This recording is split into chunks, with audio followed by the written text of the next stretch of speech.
everyone. How are you? Welcome back to the YouTube channel.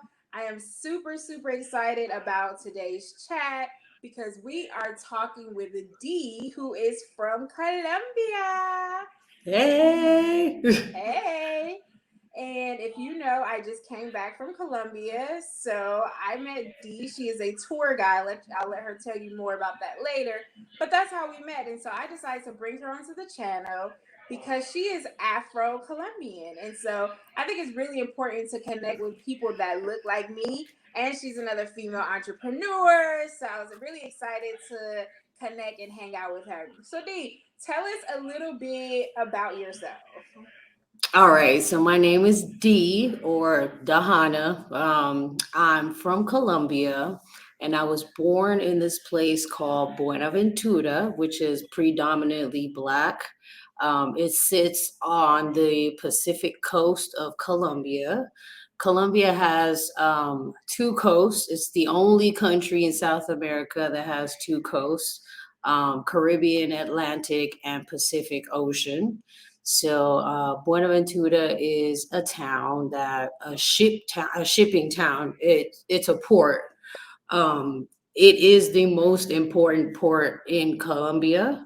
Like mostly everything that is imported to Colombia comes in through that port. Um, and Cali is the only city that has direct access, road access to Buenaventura. Most Afro Colombians that are from Buenaventura, the first major city they ever get to is Cali, because that's where you have an international airport to get to the other major cities around Colombia and other places around the world. What And that's else? And wait, and yeah, that's one of the reason why I wanted to go to Cali because I've been to Colombia on a solo trip before, didn't make it to Cali, but I said I want to make it there because they said they have the highest population of Afro Colombians. And so I said, correct. okay, let me go check this out. So it was really funny because when I was there last time, I was with an Afro Colombian tour guide and I put my Hmm. mom on FaceTime. I said, hey, mom, look at Hmm. my tour guide. And she was like, Tiffany, there's black people in Colombia. I was like, okay, mom, I'll call you back. We'll talk later. And this is why I feel like people need to travel because they really Correct. don't know that there are people that look exactly like us. Like And so, us. exactly. So I was like, it's important to see and connect with my people. Like, that's what travel is all about. Like, of course, I love to see different cultures, but if I can find somebody that's like me that can understand, then I'm like, hey, how you doing? And so Right. another thing, and it's so funny when we're talking about Afro Colombians. I was also ignorant to the fact about Afro Colombians really up until a couple years ago. I was at a Black Film Festival in Los Angeles, from where I'm at, and there was this documentary, and they were talking about how slaves were not only dropped off in America, they were also Correct. dropped off in other places. And I was like, wait, nobody told me that. And this is not being taught in the history or anything like that. So, what are your thoughts on people not even knowing about Afro Colombians or if that even exists or is, you know what I'm saying? So, what is your take on Correct. I mean, I feel like we live in a world now that's so exposed to visual things, like social media, TV, everything like that. We're starting to know about different diaspora um, ethnicities, right? Or nationals, because at the end of the day, a country is a nationality. We're all black. I mean, that? we're all the Right. same. Growing up, okay, so a little bit more background. I was born in Buenaventura, but my parents took me to the US when I was a baby, like right before I turned 1 years old. And we lived in San Francisco, we lived in New York, but we settled in Texas, in Houston. And so yeah, I'm a Southern girl at heart. So there's always going to be Southern hospitality, but I also have like a little bit of that New Yorkness to me as well. Um, but growing up in Houston, that was crazy, because there are a lot of Afro Mexicans, believe it or not. There's a huge population of Afro Colombians as well that are mostly from the Pacific coast. I had That no reason idea. Okay. And the reason for that is because of, again, the shipyard, the port. A lot of people would leave, as stowaways on these boats. My father being one. Um, at the age of 16, he was leaving on a boat to go to Houston because that's where the it would go through the Panama Canal to hit up the Gulf Coast. And usually they would end up in Houston. So my dad grew up listening to like 70s and 80s R&B funk music like that. Um, and me just growing up in Houston with my parents, I always gravitated towards people that looked like me. My mom would ask me like, "Why don't you have more white friends?" I'm like, I don't know. I don't know. Well, I don't know. I mean, it's something that we say in Spanish. La raza llama la raza. Your race is going to call your race. So Right. that's what I gravitated towards. My father being an Afro Colombian man, even though he would be more of a what they call or classify as a moreno fino, or as in a, I'm not going to say like high class um black man, but he has some Eurocentric features as well, just like I do. Like I'm not all the way dark, but you can tell that I'm mixed up in there. um, and my mom, like, okay, so my father's side of the family, we're all black, and we're actually the darkest ones. My father is a lot browner than I am. He's a lot more chocolatey than I am. But we're like the darker ones in our family. And on my mother's side, she's mixed with like indigenous, indigenous Colombian, white, and black. But she looks more like my grandmother. Like she's more like a tan olive color. Um, whilst my aunt, she favors my grandfather a lot. She has like his chin and everything, and she's a lot darker than my mom. But yeah, we're all like different shades of brown, and we all grew up with knowing that connection. My parents would send me to Colombia for vacation, and my mom always wanted me to be at my grandma's house. So I would always be in Buenaventura for the whole summer, soaking up all that culture and all that blackness that we are on the coast. Why are most Afro Colombians on the coast? Okay, so this goes back to slavery days when they were shipping people out to the Americas. Um, Cartagena, I know you know this. Cartagena was the first free Yes. city in the Americas before Haiti became independent as well. But Cartagena was also known as a trading port. Mm, So a lot of the slaves rebelled and they ran off. right. Colombia has that terrain to for you to be able to go and hide in the jungle or go and hide in the mountains. And a lot of our ancestors rebelled and they went towards what they knew, as being Africans. I assume they went towards what we knew. I guess getting familiarized with the indigenous peoples of Colombia as well, knowing that we needed to be near rivers to cultivate, to start living and everything. So most of the African diaspora in Colombia settled on the coasts. Now we're sprinkled around the country Right. because we're looking for other opportunities, because unfortunately where we are, we're not able to prosper the way we want to because the government doesn't fund us like that, Yeah. as Wait, well as. So stop a cultural little. differences. See, so definitely giving us history lessons, stuff that I didn't realize that Cartagena was a port, but I have been to Palenque, which I know is the first free towns, and they also still embrace their African heritage, Africanness. their ancestry. Like they look like me. Like they could be my brothers and my cousins and different things like that. And when I go to Exactly. Palenque, so for you talk about you being mixed with other things. When I go to Palenque, it doesn't look like they're necessarily mixed with anything. So that's why I say they look like me. Right, But right. No, but in Buenaventura it's the same. Like my family is it's why I have this makeup.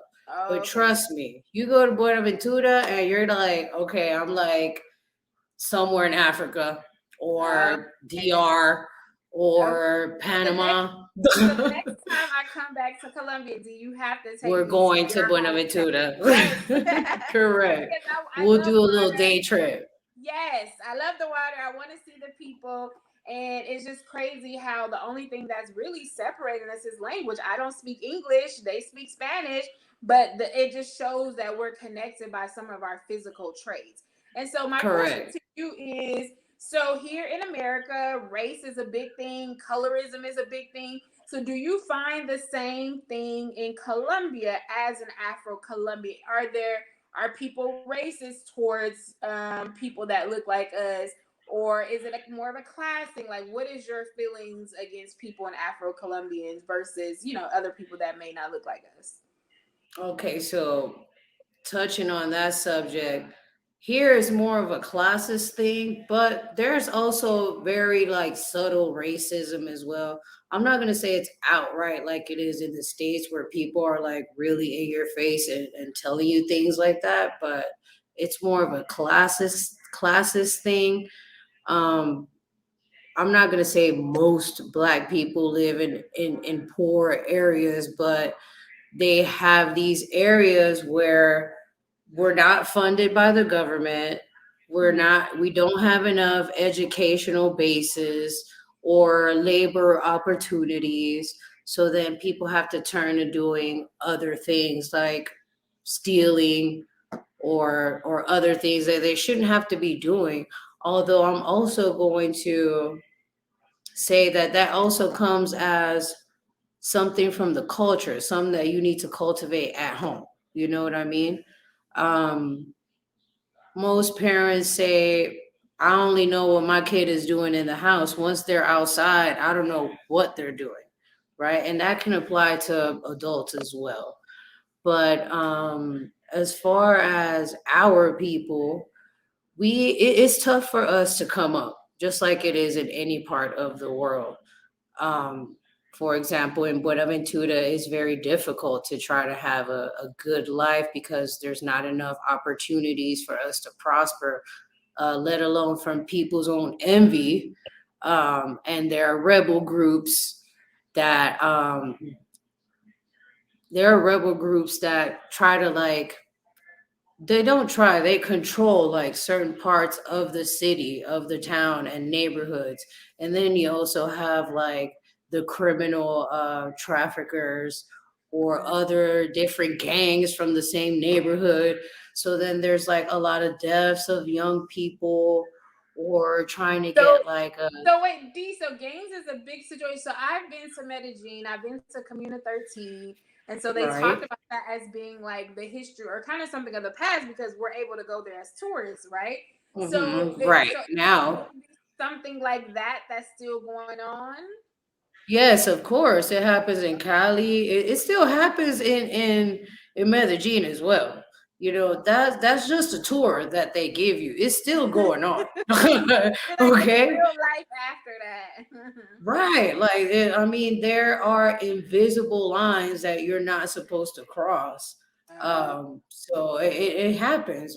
Not that you have to have permission to go into certain areas. I don't go to these areas, so but I know people from these areas, and if I need to go into these areas, I'm going to talk to people that I know just so that I can go into these areas, okay. so I can have access to these areas. So that's good to know. I do want to insert that I have been to Colombia solo and I felt very safe. So I feel like Yes, yes, the touristy destination, I mean, the touristy areas are fine. I would go back again by myself. I feel safe, and I did want to interject that. But we all know yes, that crime and stuff everywhere, and so you do get everywhere. you know to watch out, or you know where the tourist areas and where the other areas at, quote unquote.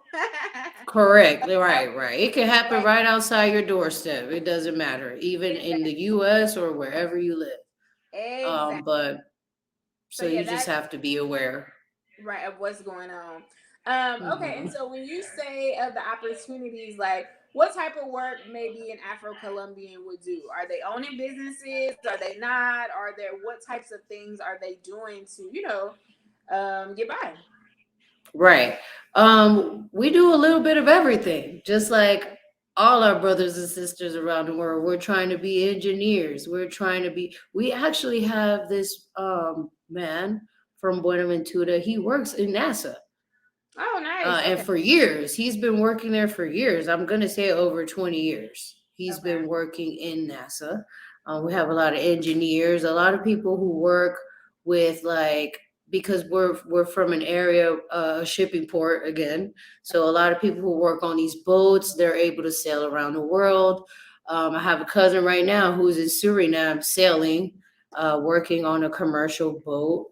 My Mhm. grandfather actually used to work on a commercial boat. He sailed all around the world. We used to talk in English and French when I was little.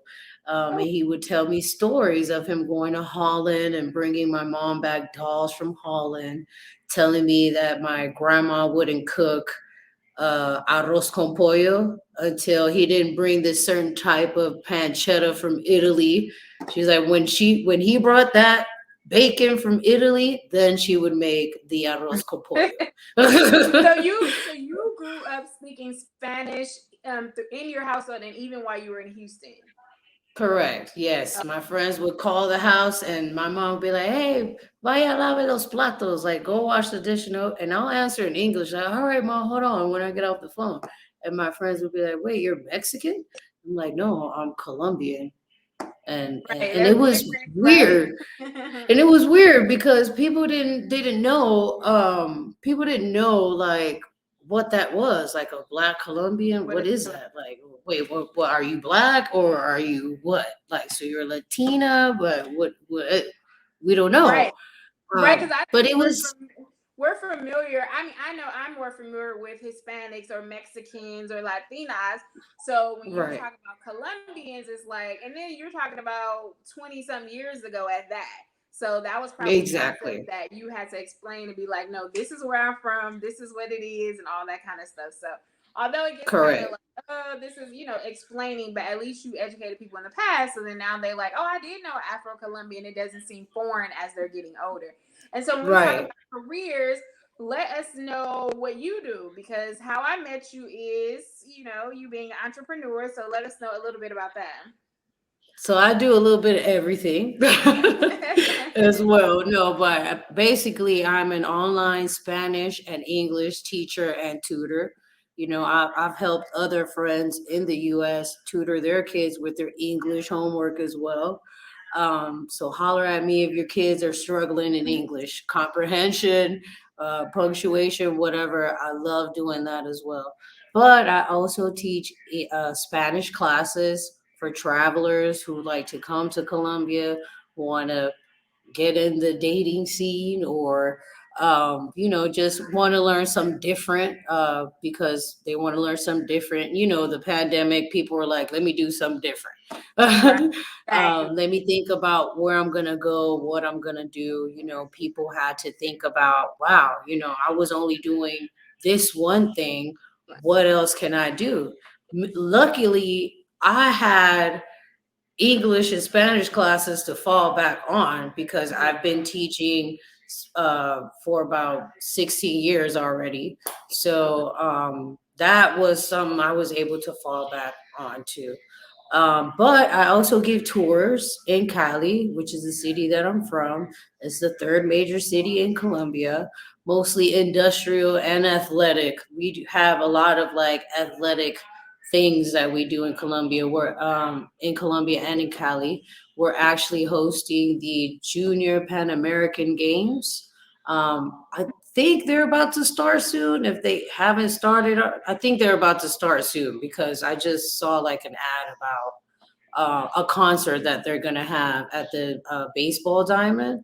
Hmm. So the argument was, should we bring Maluma baby, or three bands that are actually from Cali? So everybody's like, no, like bring the locals. Why would we want to bring Maluma? Like he's from Medellin. He's not even from Cali. We're hosting the games. Why are we gonna bring him? And they explained that he was more expensive to bring. Why bring one when you can have three? And they're all good and they Right. represent the city. So Right. Grupo Support Nietzsche. Right. support your Remember local. we went to the trumpets, right? I Yes. had you take the picture of the trumpets. That group is going to perform, Grupo Nietzsche. And remember, I told you that it's an iconic band that's usually made up of Afro Colombian singers.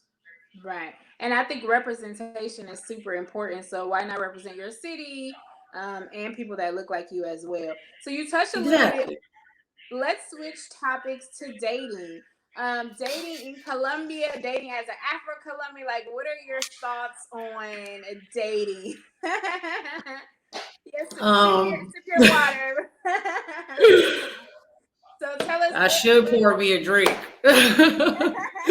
No, what is the dating actually, life like? well, in my case, we're going to talk about me. I grew up in the US, so I have more of a US tendencies. Um, a lot of women here tend to be very like homebodies. They like to be at home and they want to have families and they want to cater to their husband in the best way that they can. Not saying that we don't do that when we're in the US because I was that type of woman at home. Um, but the dating scene here, I find it kind of difficult because there's an abundance of women. I'm not going to say I'm insecure, but there is an abundance of beautiful women here. And a lot of men actually travel to come out here and meet these beautiful women. I'm going to say a lot of them aren't interested in forming something serious with them. So a lot of Colombian women already know that a lot of the foreigners that come out here, it's not something to take seriously. So is it true? So I've heard that foreign men come to Colombia just for the women. Like that's the trip. Like the trip is not to see the sights, the city, the food. It's literally to come see the women. So is that true or is that false? Correct. It is Okay. correct. It is correct. I'm going to verify it. I've taken men to go see women. So is So that is it's that part of all your good. is that part of your tour? D? It used to be part of my tours, but I got to a point where I was like, I can't keep going out at night like this. I'm gonna lose my voice. So I need to just stick to the daytime activities because I'm a Virgo. I like to rest. I need time to be at home and have some time to reset. You can't be go go go all the time. But So also that's a whole different, I ain't gonna say underground world, but almost sort of kind of if you're involved in kinda that activity or different things like that. So walking around in Cartagena, we were out one night and you could definitely tell like who were the prostitutes, who weren't. And I was talking to somebody that I met in Cali and he's like, hey, I went to Cartagena for a weekend trip. And I said, how was it? He said, well, the only problem was the prostitutes. And I was like, what do you mean? the And so working girls. right. So basically, he was saying that because he was American and a lot of American men come down there, they automatically assume that that's what he was looking for as well. And some guys are not Correct. necessarily looking for that. He lives in Cali, so No. he's not looking for that. And then two, it's like, Right. how do you, for men, how do you even decipher a woman that you really want to get into? Because then now these people are looking for money, right? I was And gonna then say that. Okay, go ahead and go ahead and Right, because it's not just them, it's also the women. Some of these women actually are evil. Like you really have to be careful. It's kind of difficult to decipher that. Things you have to try to develop something with someone. I understand if you're going to come out here and you want to do your thing, but remember to take care of yourself as well. Don't be too flashy because you don't know what you might attract. Some right. people will do anything just to get a dollar or a peso. So you have to be on your P's and Q's. You know what I mean? Um, Wait, do I have a question? I, I have a question mhm. real quick. So I'm not Afro Colombian, I'm not a man. How would it be for me dating, trying to find a guy? Are the men the same way? Are there male prostitutes? Could I find maybe we can come down there and find love or like a relationship? Well, as far as that, like there are, I'm not, I don't know if they're like in Cali like that. I mean, I feel like we're living in a time where a lot of men want to be taken care of.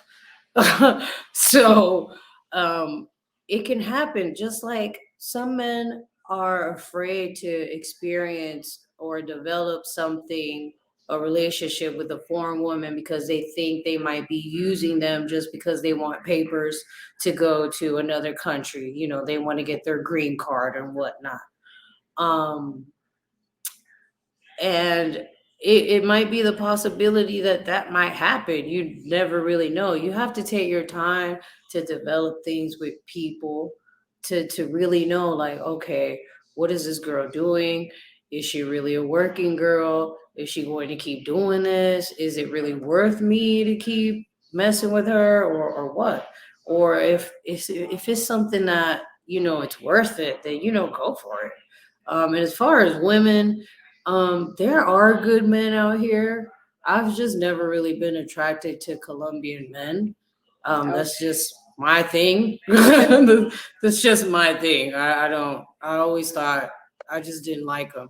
But don't get me wrong. In my heart, I would always want to be with an Afro Colombian man because that's who I am and that's what I know.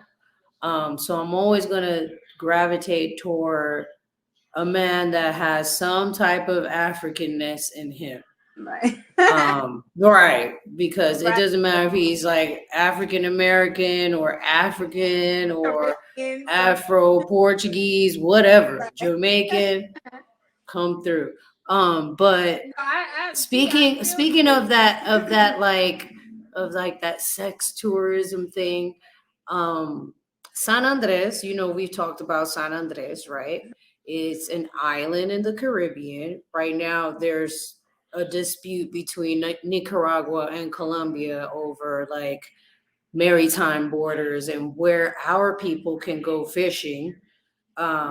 Nicaragua is actually trying to take the island from us, and the island is actually trying to be independent and not have to depend on Colombia or another country at all. And I feel like they deserve that as well, because it's basically what's going on between Puerto Rico and Hawaii and the U.S. It's like, why are you holding on to these territories? But a lot of women go to San Andres just to have that experience of the Caribbean man, just like some people go to Jamaica to Are these experience are the these Jamaican American men. people? Are these American women doing that? They're foreign women and Colombian women. Oh, okay, okay, Right? okay. The patois, I mean not the patois, I'm sorry. The Creole will get you. Right. The No, Creole well, will get I'm a yes. I'm a sucker for an accent. So if I hear any of that, you. I'm like, Exactly. ooh, okay, okay. Exactly. And the culture in San Andres, it's like, for me, it's like little Jamaica. You go there, they got jerk chicken, they got fried snapper, they have all this good food. And it's all Caribbean and West Indian. And it's just so delicious. You've They convinced me. I speak, have to go. you have to go. The waters are beautiful. I just, And the I just, culture is rich. The culture is really rich. I've seen Akeem just posted a picture and the water was so clear, and I was like, oh, Exactly. I need to go. So okay, we got It's some great stuff to go next year. snorkeling. Like, I don't know if you went to the Rosario Islands in Yeah. Cartagena. It's very similar to that. It's a Caribbean island, and it's just gorgeous. Its people are nice. The food is amazing. You do have to pay a tax to go in there. It's like a tourist tax. Even as a Colombian citizen, I have to pay for that. Okay. Right now, it's like I'm gonna say it's like $30 or like $27 or something like that. And Okay. but it's totally worth it. Like I never have enough time to be there. I Right. just 5 days is not enough for me. I'm a beach girl at heart, so I got to I be there at least 8 to 10 days. I am too. So D, let us know any final words that you would like somebody to know about Afro Colombia, about your culture, about your food. What would you tell somebody that didn't even know about Afro Colombians, or what would you tell somebody about Colombia that we didn't know?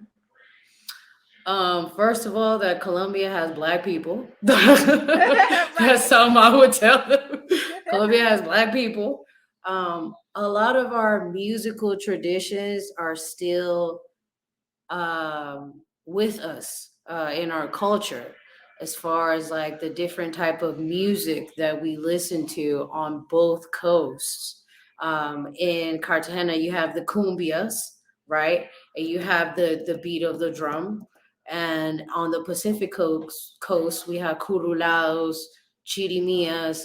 They're all African based. We have many African traditions that we still have, like parteras are the midwives or the doulas. My Mhm. mother went to one when I was born. Like she had a doula, Okay. and I actually, yeah, she handled me during the whole process of my mom's pregnancy. So there's a lot of practices that we still have.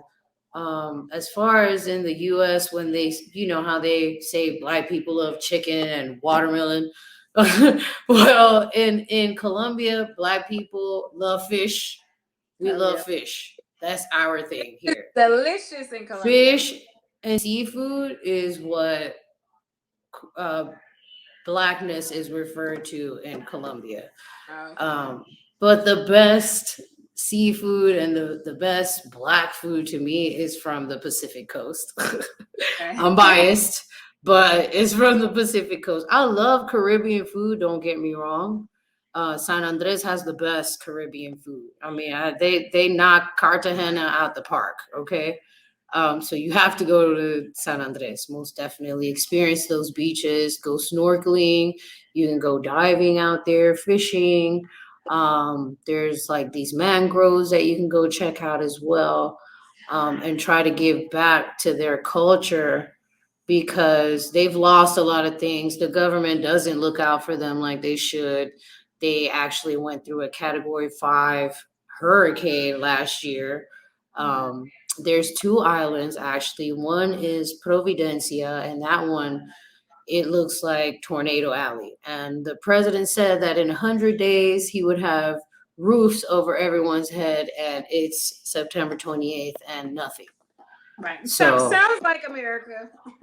exactly. That Exactly. you see, and so that's what I want us to take away too from this interview, that we may look different, but we are actually really the same when it comes to Right. these different countries, when it comes to the food, when it comes to the music. And so basically we're taking a little bit from here, a little bit from there, and we're combining it, and we are becoming who we are. But Right. this has been a great interview. I know, I Thank you so loved much. it. Thank you so much for giving us history lesson, as well as telling us about your experience, as well as dating is always a fun topic to talk about. And I'm so glad that we met. A lot of people ask me, "Do you keep in contact with people you meet?" I'm like, "Yeah, I'm taking everybody WhatsApp now. What's your email? What's your Of Instagram? course. Let's connect because we may see each Right. other in another place, and we can connect in other ways." And so we connected. I wanted to support her as an entrepreneur, and then now she's helping me out on the YouTube channel. So we just want to make it this one full circle and just let everybody know that we are better together than we are apart. And again, thank you Correct. so much, Dee. We're gonna put all our information about where she's from and how you can contact her. All right, Thank y'all. you. Thank you, babe. You're so welcome.